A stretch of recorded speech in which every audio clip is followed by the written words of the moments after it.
માણસ મનથી મોટો થાય, મનથી આપે જે આપવું એ.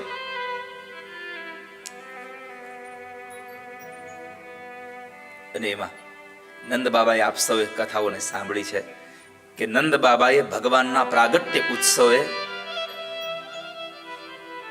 એટલા બધા આનંદ વિભોર થઈ ગયા કે બ્રાહ્મણોને 2 લાખ ગાયો દાનમાં આપી છે. બ્રાહ્મણોને 2 લાખ ગાય દાનમાં આપી છે.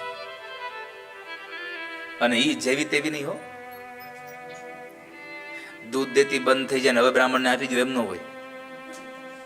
આપણું બધું આવવું જોઈએ. આપણે કામમાં ન આવે ઈ દાનમાં દેવું. દાન તો કરવું પણ આપણે કામમાં આવે એવું ન હોય ઈ આવું ન કરશું.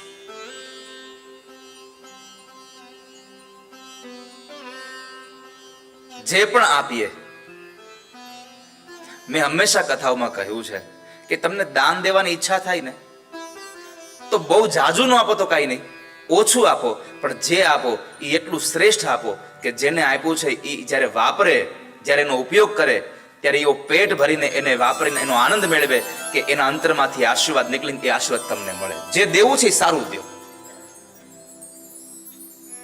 5 વસ્તુ દેવી છે, એક જ આપીએ, પણ એક બેસ્ટ આપવું, કોઈ પણ નહીં.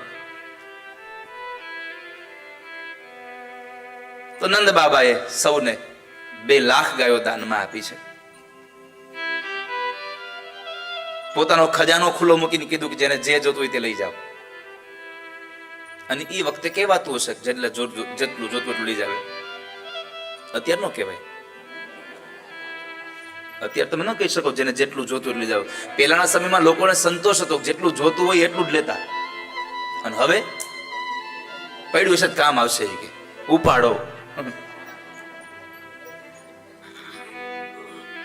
પણ પરમાત્મા પ્રગટ થયા ને તો વ્રજ આખું સમૃદ્ધિવાન થઈ ગયું.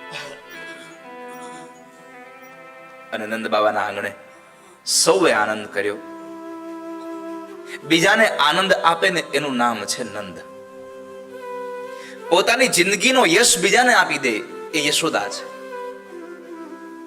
અને આ દુનિયામાં તમે કરેલું કામ અને એમાં મળેલી સફળતા અને એનો યશ બીજાને આપવો એ બહુ દુર્લભ છે.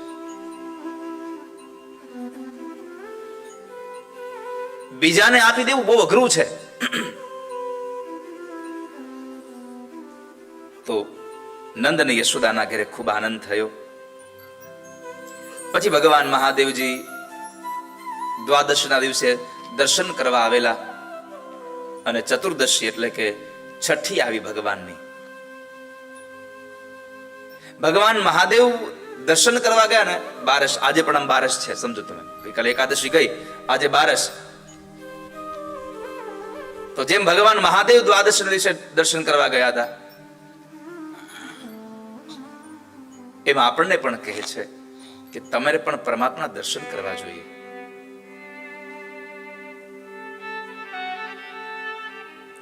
ઈશ્વરનું દર્શન કરવું જોઈએ નિત્ય. ભગવાન મંદિરો નિર્માણ થાય ને એ પર્યાપ્ત નથી.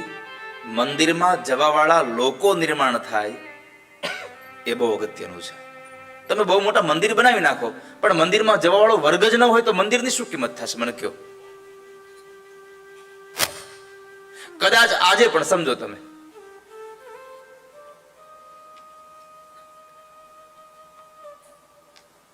મોટો બધો આપણે મંડપ બાંધીને કથા કરવા બેસીએ પણ એ કથામાં જનારા કોઈ ન હોય તો મંડપની શું કિંમત થાય? કઈ ખરી કિંમત? તો મંદિર જેટલા નિર્માણ થાય છે એની સામે મંદિરમાં જનારા વર્ગ પણ તૈયાર કરવો પડશે. અને મંદિરમાં જનારો વર્ગ એક જ જગ્યાએ તૈયાર થશે આવા સત્સંગોમાં.